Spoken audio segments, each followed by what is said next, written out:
acara segera dimulai. Para hadirin yang kami hormati, untuk mengawali acara kita pada pagi hari ini, mari kita saksikan bersama penampilan tari Mokambu dari mahasiswa Program Studi Pendidikan Bahasa dan Sastra Indonesia FKIP Universitas Tadulako. Andi itu urusannya Andi. Tari Mokambu adalah tarian saat menyambut tamu-tamu penting maupun menyambut pengantin. Di akhir tarian, penari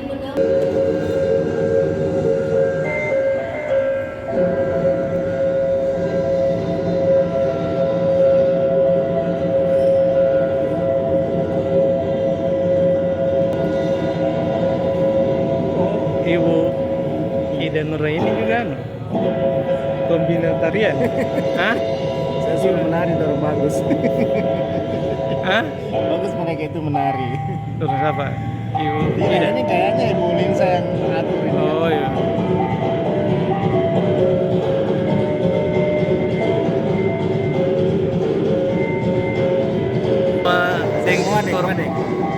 Padek bidu. Pak Komar.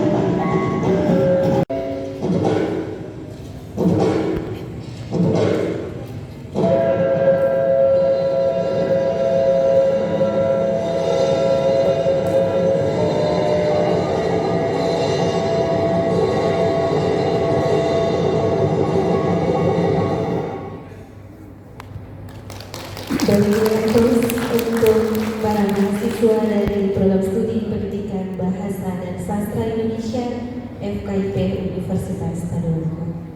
Bapak Ibu hadirin, untuk mengawali acara dengan hormat kami mengundang Bapak Wakil Rektor Bidang Akademik Bapak Dr. Lukman Najamuddin MHum bersama narasumber kita Bapak Profesor Enda Aminuddin Aziz MA PhD untuk menempati tempat di depan didampingi oleh moderator dan dekan FKIP Universitas Tadulako. Wadik. Yuk. Bukan dekan. Anaknya yang aneh. Anaknya jadi dosen aneh. Hebat. Sarapan pagi dengan ketan, cakep. Setelah itu mencuci kain. Dengan senang hati saya ucapkan selamat datang para hadirin. Assalamualaikum warahmatullahi wabarakatuh. Selamat pagi. Shalom, Om Swastiastu, Namo Buddhaya, Salam Kebajikan.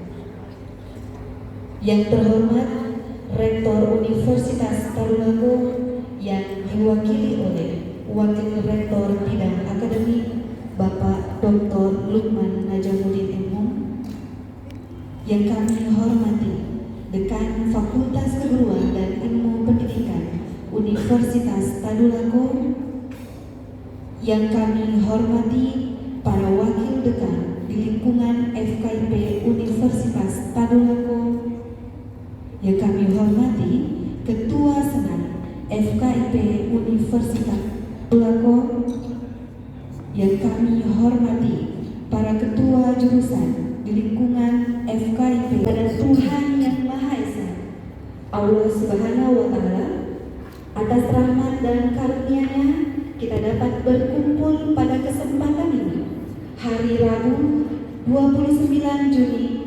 2022, bertempat di Hotel Swissbell Palu, menghadiri acara seminar nasional dengan tema memahami dan menghindari plagiarisme daerah pada hari ini. Yang pertama menyanyikan lagu Indonesia Raya, acara yang kedua laporan ketua panitia, acara yang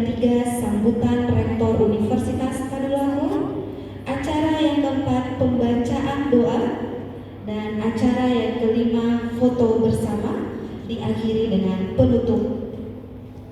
Baik, Bapak Ibu hadirin yang kami hormati, mengawali acara kita pada pagi hari ini untuk memupuk rasa nasionalisme. Mari kita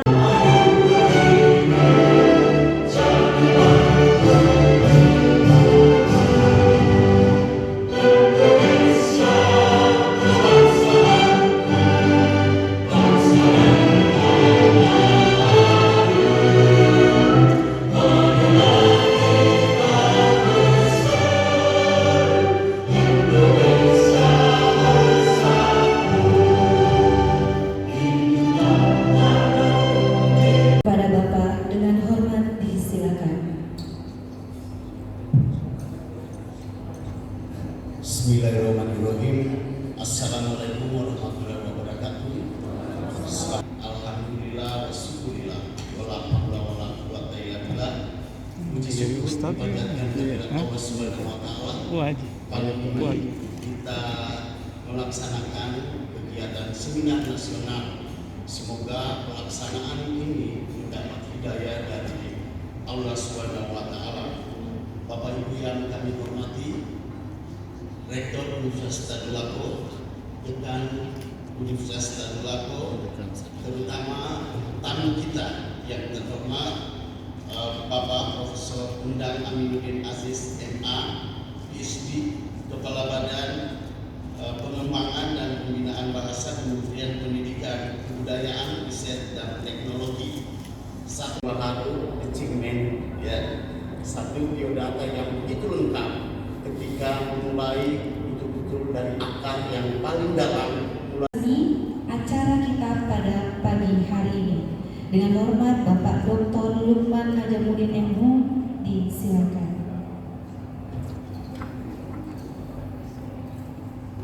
Assalamualaikum warahmatullahi wabarakatuh. Selamat pagi, salam sejahtera, salam sehat buat kita sekalian. Yang terhormat Profesor Hendra beliau selain sebagai Kepala Badan Pengembangan dan Pembinaan Bahasa dan Kebudayaan juga sebagai Ketua Dewan Pengawas Universitas Tadulako. Jadi Dewas ya. keluarga besar, bagian dari keluarga besar Universitas Tadulako, dan dengan posisi itu maka setiap bulan kami pimpinan bertemu dengan beliau. Oleh karena itu tentu kesempatan semacam ini jangan hanya terakhir pada kali ini, tapi di awal untuk berikutnya, karena beliau tiap bulan Universitas Tadulako dalam rangka melakukan koordinasi pengawasan terhadap kegiatan Universitas Tadulako. Yang terhormat Dekan Fakultas Keguruan dan yang terhormat Kepala Balai Bahasa Sulawesi Tengah, yang terhormat Koordinator Program Studi dan Bahasa, yang terhormat Ketua Jurusan, yang terhormat Ketua Panitia serta seluruh jajarannya. Ini menarik amat penting yang kita kaji dan serta secara sama-sama. Apalagi lagi ini adalah sesuatu yang sensitif dalam dunia kampus, dunia akademik. Sound sistemnya. Iya, makanya kurang Jauh beliau, terlalu jauh dari mikrofonnya, maju sedikit. terpandang dan berikan juga peneliti yang punya nama besar memiliki reputasi, boleh jadi terperosok dalam plagiarisme, baik karena memang berusaha menunda maupun karena kurang hati-hatian, kejuruan penelitian dalam membangun narasi, dalam membuat skripsi, dalam menulis pernah di sebuah gagasan. Kita punya catatan-catatan betapa banyak orang-orang yang kita kagumi atau kemudian justru tertarik dan tergelincir dalam kegiatan belajar asli. Misalnya, saya kira mungkin yang kita masih ingat kita kenal sosok Impong Wartawan Kompas. yang sangat produktif, misalnya tersebar di berbagai media cetak Anunya istiganya diambil nama hanya karena istiganya di UGM. Dia mahasiswa satu punya data kan. kemudian bantah hancur hanya sekejap. MA PhD yang didampingi oleh Koordinator Program Studi Pendidikan Bahasa dan Sastra Indonesia, Kepala Pengembangan Bahasa Provinsi Tengah, dan Bapak Wakil Dekan Bidang Akademik, Bapak Dr. Nur Hayani, MSc.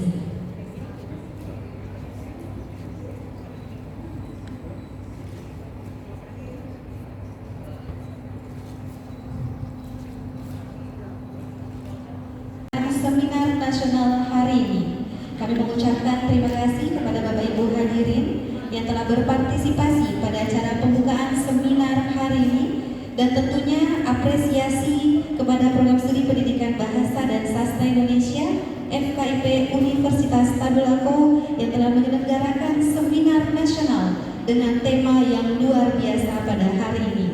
Bapak Ibu hadirin, acara selanjutnya yakni seminar dan diskusi mengenai memahami dan menghindari plagiarisme dalam karya ilmiah yang akan dipandu oleh moderator. Semoga kita bisa mendapatkan nilai positif dari acara ini.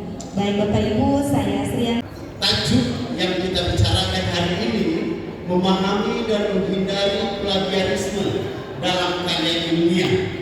Tentunya kita sebagai penulis dari akademika dan mahasiswa baik S1 maupun S2 yang pasti melalui tahap penulisan ini menjadi perhatian kita bersama.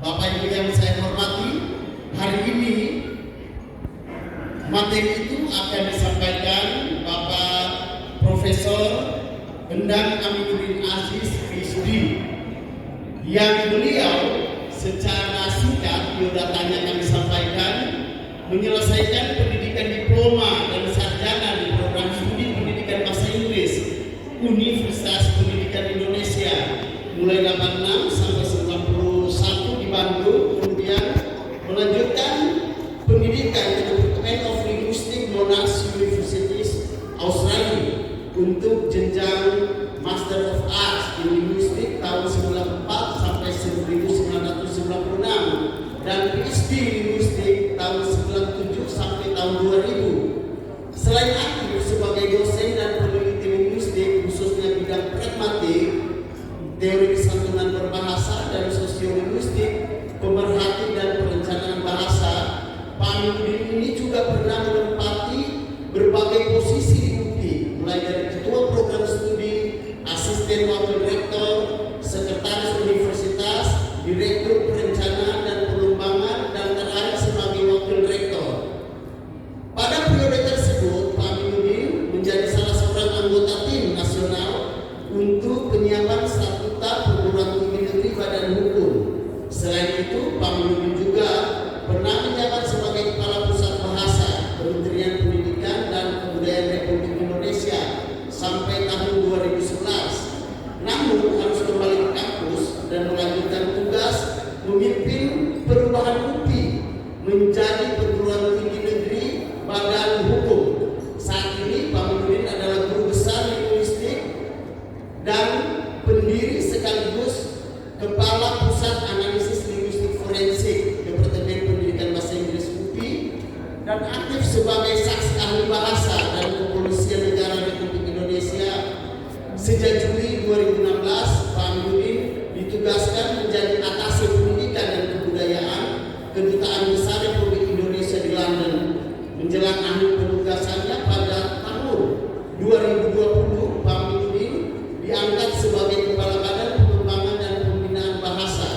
Kementerian Pendidikan dan Kebudayaan Republik Indonesia sebagaimana kebiasaannya dimanapun ditempatkan di badan bahasa ini pun Pak Aminuddin sudah berbagai inovasi program melalui pembentukan kelompok pembakaran dan layanan profesional KKLP yang ditujukan mempercepat proses transformasi dan reformasi internal badan bahasa. Pak Aminuddin bisa dikatakan sebagai sosok yang senantiasa berprestasi. Ketika menjadi mahasiswa, beliau dipilih sebagai salah satu mahasiswa berprestasi nasional tahun 1990. Kemudian pada tahun 2005, Pak Aminuddin menjadi salah satu dosen berprestasi nasional ketika menjabat sebagai attitude di KBR London.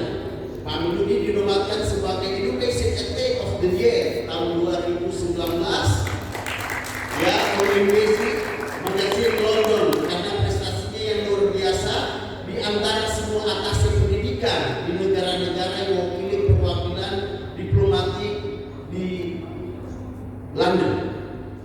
Sejak bulan Januari 2002 Mendikbudristek menunjuk untuk mewakili Kemendikbudristek sebagai Ketua Dewan Pengawas Badan Layanan Umum BLU pada Universitas Sultan Agung Tirtayasa, Banten dan Universitas Tadulako, Palu. Gara-gara ini kebiasaannya membuat perubahan dimanapun ditugaskan. Oleh sejawatnya Pak Aminuddin ini disebut manusia perubahan atau change. Ini yang luar biasa, panjang sebenarnya, ini saya singkat saja. Banyak prestasi yang ditelurkan, yang ditetaskan oleh Pak Aminuddin Aziz. Tentu saja hari ini kena betul dengan kita selaku mahasiswa S1, S2 akademika untuk memperhatikan hal yang sudah sering dikemukakan tetapi masih dilupakan. Nah, terutama menyangkut linguistik forensik yang ada kaitannya tentang bagaimana plagiarisme ini dihindari. Itu Pak yang kami sampaikan dan kami persilakan Pak. Setelah itu kita akan melakukan dialog dan konsultasi. Baik, kita persilakan kepada Pak Aminuddin. Monggo Pak. Mangga. Monggo Jawa.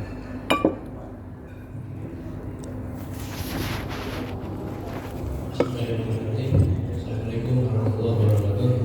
Selamat pagi dan salam sejahtera bagi kita semua. Yang saya hormati Pak Rektor, dalam hal ini diwakili oleh Pak Wakil Rektor Bidang Akademik, sejawat saya Pak Dr. Lukman Hajamuddin, kemudian Pak Dekan FKIP yang masih hadir di ruang virtual Zoom, Pak Dr. Senior Aminuddin, kemudian yang hadir di tempat ini adalah Pak Wakil Dekan Bidang Akademik dari FKIP, Ketua Panitia dan sekaligus moderator, kemudian para dosen, para mahasiswa, dan ini rekan saya dari Balai Bahasa Sulawesi Tengah, Pak Asli juga ikut hadir, dan Bapak Ibu sekalian yang saya banggakan. Puji syukur kepada Allah Subhanahu wa Ta'ala, Tuhan yang Maha Kuasa. Pada pagi hari ini kita diberikan kesempatan untuk bertemu dalam keadaan sehat, bersilaturahmi dalam keadaan bahagia, dan mudah-mudahan sehat kita adalah sehat yang afiat, insyaallah. Amin. Bapak dan Ibu sekalian, saya tidak tahu harus memulai dari mana ini untuk saja kali ini. Setidaknya saya akan menyampaikan di hari ini ya, ada dua agenda sebetulnya. Agenda pertama adalah tentang bagaimana kita memahami plagiarisme, kemudian bagaimana pula kita menghindarinya. Itu betul-betul murni dari perspektif akademik. Lalu nanti kalau misalnya terburu waktunya, kita lihat itu bisa bekerja mengungkap itu. Kemudian pada sesi kedua yang mungkin tidak akan dihadiri oleh sebagian orang gitu, saya akan menyampaikan kalau ini betul-betul akademik yang pertama ini, yang kedua itu lebih kepada urusan manajemen pengembangan sumber daya manusia. Dalam hal ini saya akan berbicara berdialog dengan para dosen di Universitas Tadulako dalam kapasitas saya sebagai ketua dewas di Universitas Tadulako, bagaimana semestinya dosen-dosen yang sudah bergelar S3 khususnya begitu itu bisa mempertahankan keilmiahannya, dan juga bagaimana mereka akan bisa berkembang dalam sebuah manajemen pengembangan sumber manusia akademik di Universitas Tadulako. Itu nanti akan disampaikan setelah istirahat makan siang, sholat zuhur, kita akan memulai lagi begitu. Tapi tentu saja tidak semua yang hadir pada kesempatan ini punya kewajiban untuk ikut gitu ya. Memang tidak ada yang wajib sih, ya, itu betul-betul sukarela saja begitu ya. Bapak dan Ibu sekalian, saya bagaimanapun berterima kasih ini kepada pihak Universitas Tadulako, secara khusus kepada FKIP yang di bawah koordinasi Pak Dekan, para wakil dekan, kemudian disupervisi oleh Pak Rektor, para wakil rektor untuk mengadakan acara ini. Ya. Ini sudah agak lama, beberapa kali tertunda hanya karena berbagai agenda yang saya harus hadiri begitu. Kebetulan hari ini bersamaan dengan rapat dewas kemarin saya menyempatkan hadir tambah 1 hari begitu untuk sekedar berbagi dengan Bapak Ibu sekalian. Ketika tadi saya masuk dan duduk di situ gitu ya, saya melihat di podium ini gitu. Saya langsung tertawa sendiri dalam hati, karena kok sepertinya panitia ini kata orang Sunda itu surti ya. Surti itu artinya ngerti sendiri bahwa kalau saya berdiri di podium ini nggak akan kelihatan oleh yang lain ya. Dan ini sudah diganjel ini pun gitu ya. Saya perlu sampaikan kepada Bapak Ibu semua bahwa saya sekarang sudah berdiri, Bapak Ibu. Namun karena kalau dosen itu pidato seperti podium seperti ini, seperti orang sedang memberikan khutbah atau seperti layaknya pimpinan parpol gitu ya. Dan kalau saya duduk di sana kok seperti sedang memimpin sidang gitu ya. Maka mohon izin, karena saya itu dosen, saya akan turun saja ke sana untuk seperti dosen saja begitu ya, karena memang saya berasal dari lingkungan akademik begitu ya Bapak Ibu sekalian. Daripada saya terpaku di sini tidak nyaman begitu ya. Jadi mohon izin Pak Warek.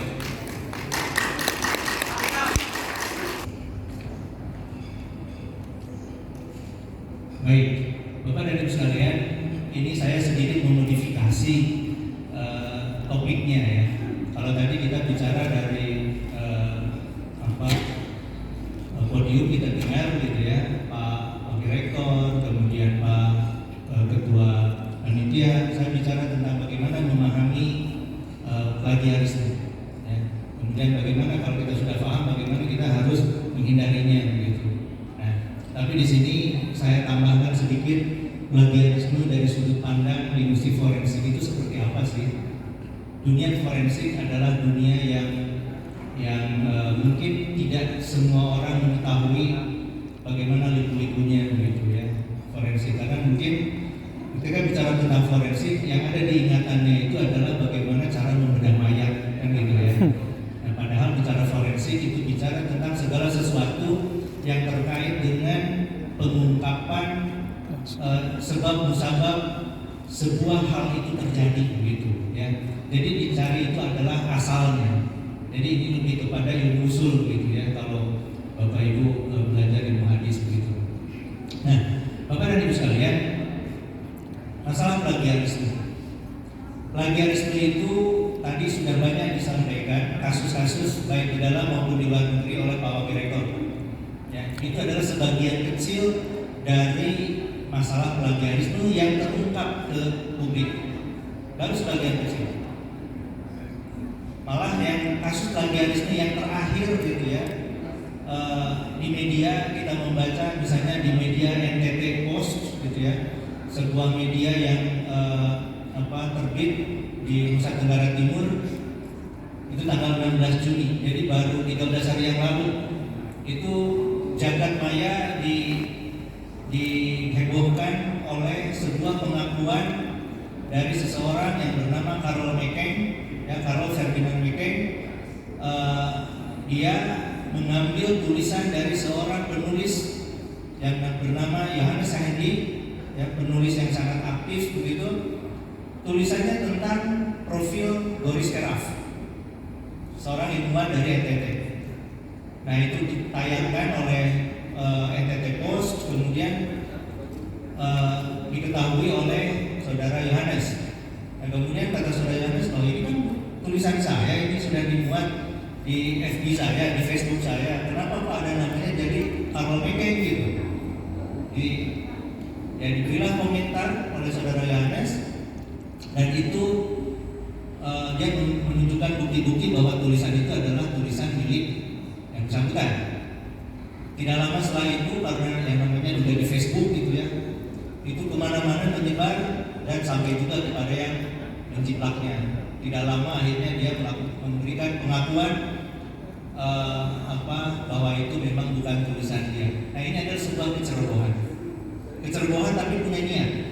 Tidak mungkin ya orang yang menjiplak melakukan plagiat itu tidak mungkin tidak ada niat, sangat tidak mungkin. Apalagi kalau dilihat dari segi forensik ya, sesuatu itu terjadi, kita itu karena punya niat dan niatnya bisa macam-macam, ya bisa macam-macam.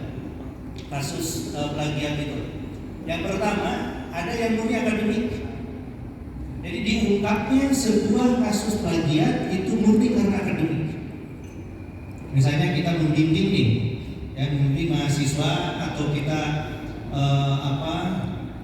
mereview sebuah tulisan, lalu tulisan itu kok rasanya yang pendapat yang seperti ini rasanya sudah pernah ada sebelumnya karena kita memang pembaca gitu ya. Nah kita sebagai pembimbing atau kita sebagai penguji atau kita sebagai reviewer lalu menyarankan kepada yang bersangkutan, kalau ini bukan karya kalian, bukan karyamu sendiri, tuliskan rujukannya.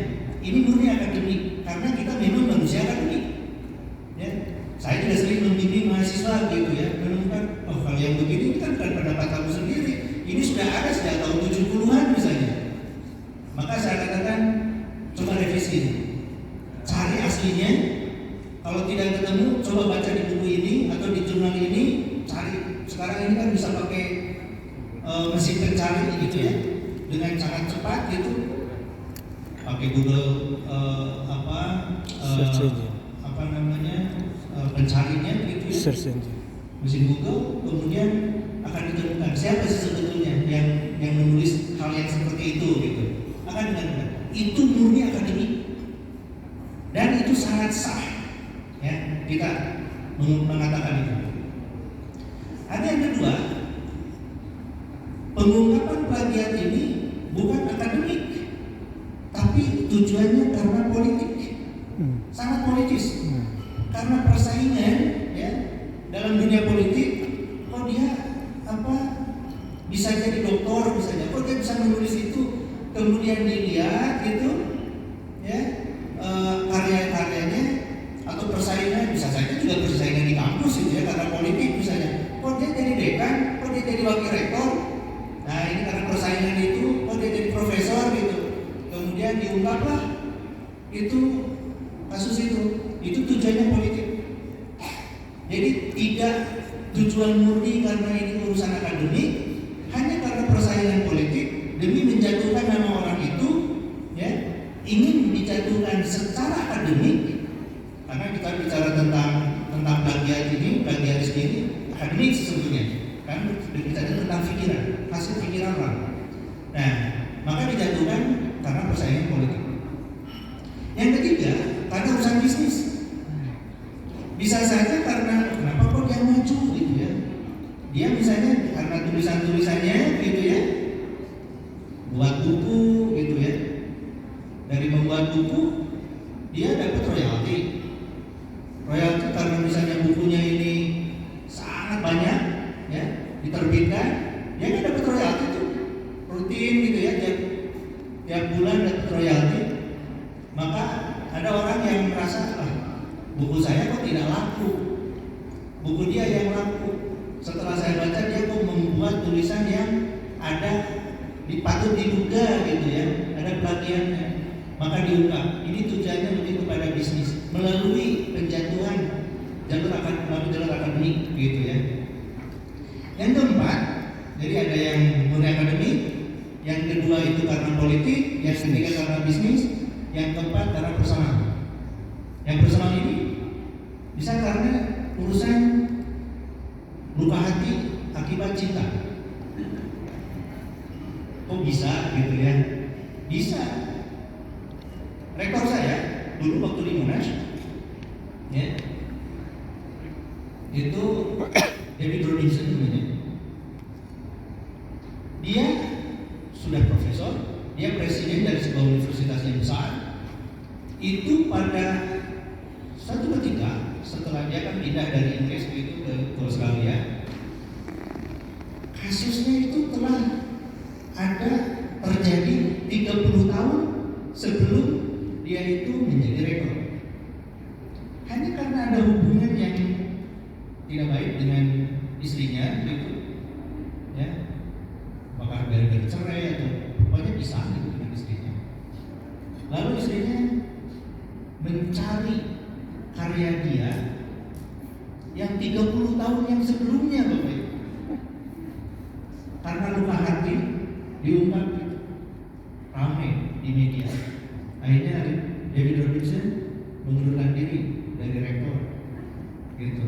Itu karena cinta, ya, karena hubungan personal, gitu.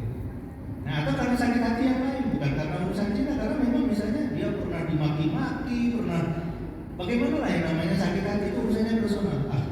Saya tahu dia dulu pernah menciplak, nah diungkit-ungkit nih, gitu. Jadi alasannya bisa macam-macam ya, Bapak Ibu sekalian, urusan plagiat ini, pengungkapan plagiat ini. Nah, saya nggak jelas. Ya terus.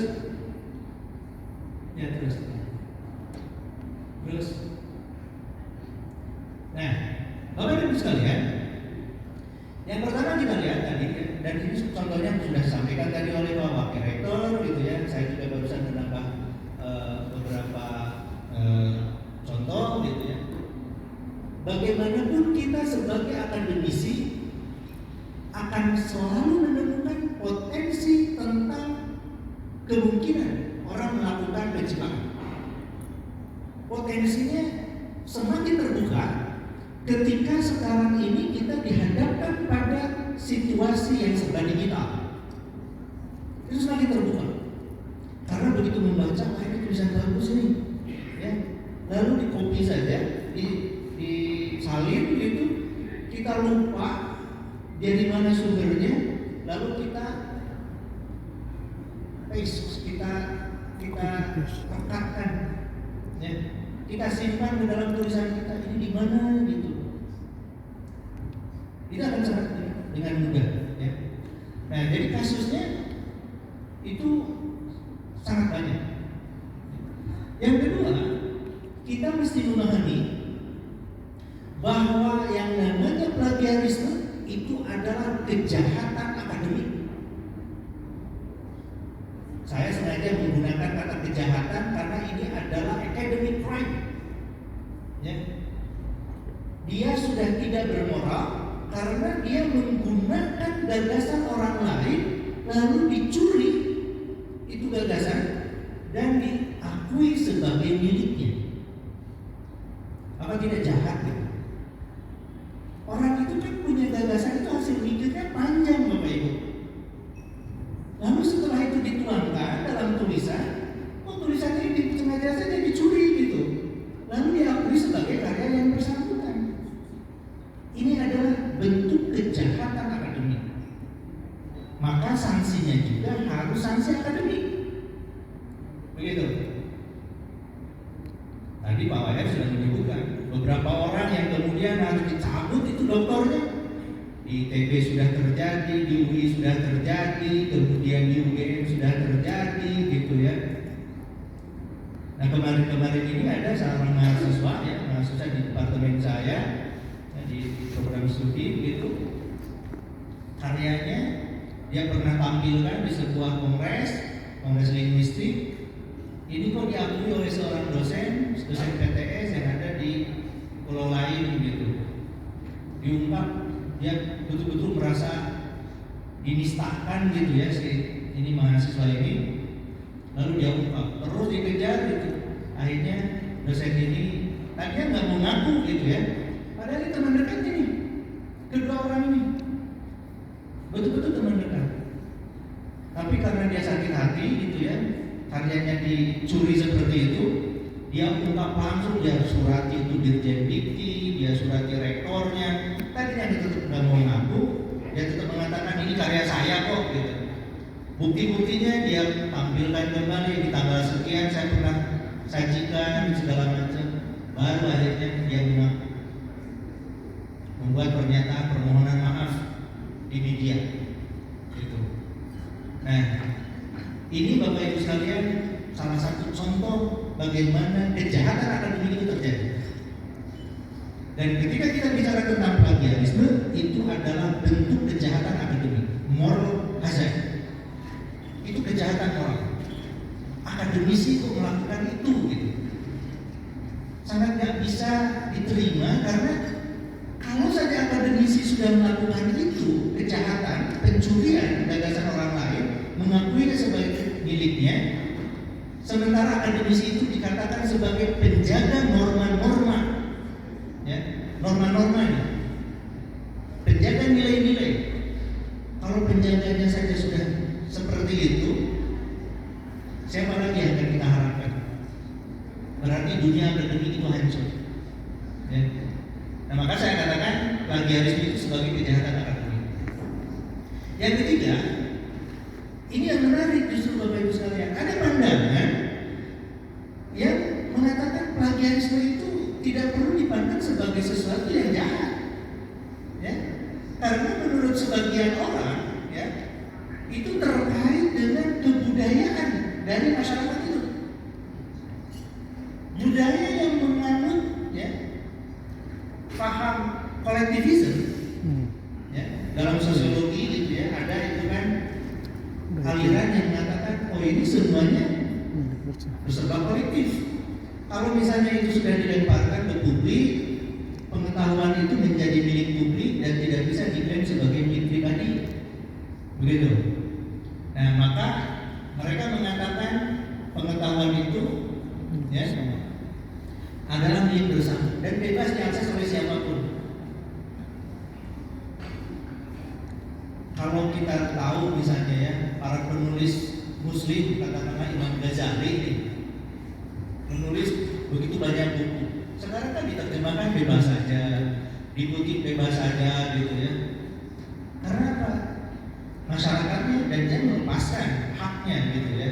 Silahkan untuk dikutip, silahkan itu bebas-bebas saja. Karena itu adalah untuk penyebaran ilmu pengetahuan. Tetapi masyarakat yang lebih individualis, gitu ya. Ini yang pertama, mereka mengatakan pengetahuan itu adalah milik eksklusif. Kalau dia itu melihat sebuah model pengetahuan secara eksklusif, maka itu akan menjadi milik yang bersangkutan, milik eksklusifnya gitu. Maka itu berbeda perilakunya. Bagaimana cara memperlakukan pengetahuan sebagai milik bersama dan pengetahuan sebagai milik pribadi. Ini berbeda. Jadi yang satu pandangannya itu sangat kolektif, yang satu sangat eksklusif. Begitu. Apakah kita harus menyalahkan masyarakat seperti itu? Tentu tidak. Tapi kita kemudian harus berpikir kita mengadopsi norma yang mana.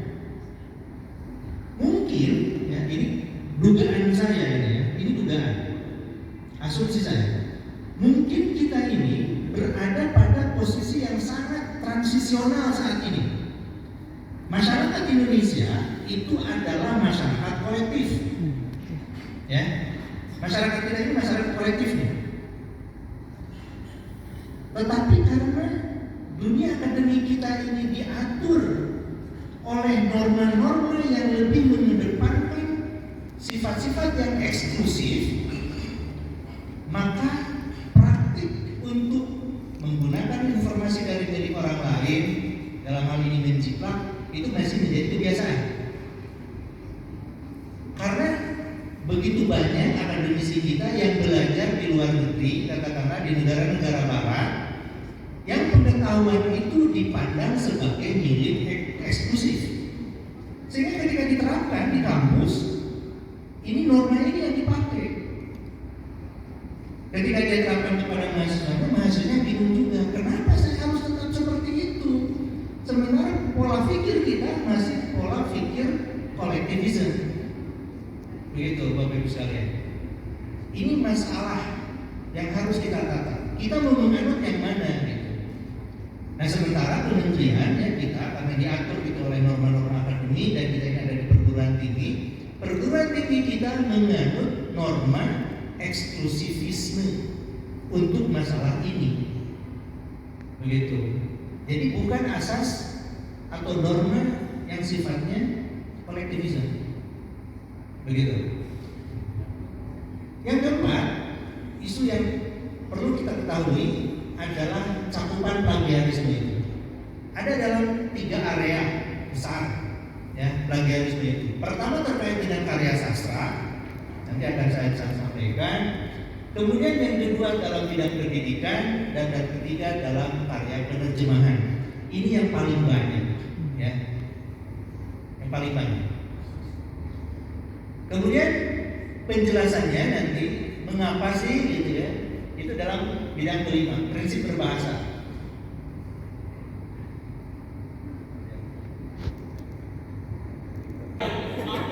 Kenapa kasus plagiat banyak terjadi? Karena ada beberapa hal yang saya lihat. Pertama, kalau orientation week di negara-negara maju diisi ormi diisi bukan seperti ormi di Indonesia, tapi diisi study skill. Study skill itu adalah dilatih anak-anak mahasiswa baik sampai sejauh bagaimana para tracing and summarizing, menghindari plagiat. Ada materi tentang plagiarisme, ada materi bagaimana menghindari plagiat selama ormi itu. Beda dengan kita di sini kan. Kemudian di program pascasarjana pada umumnya sudah kerja. Saya tidak menuduh bahwa mahasiswa pascasarjana rentan kasus plagiat, tidak. Mungkin cuma di Indonesia belum ada aturan. Di luar negeri kalau Anda mahasiswa full time, Anda tidak boleh jadi mahasiswa pekerja full time. Masa dia kerja full time dari pagi sampai sore, dia kuliah juga full time. Karena di sana ada kebijakan. Kalau dia kuliah full time, dia kerjanya part time.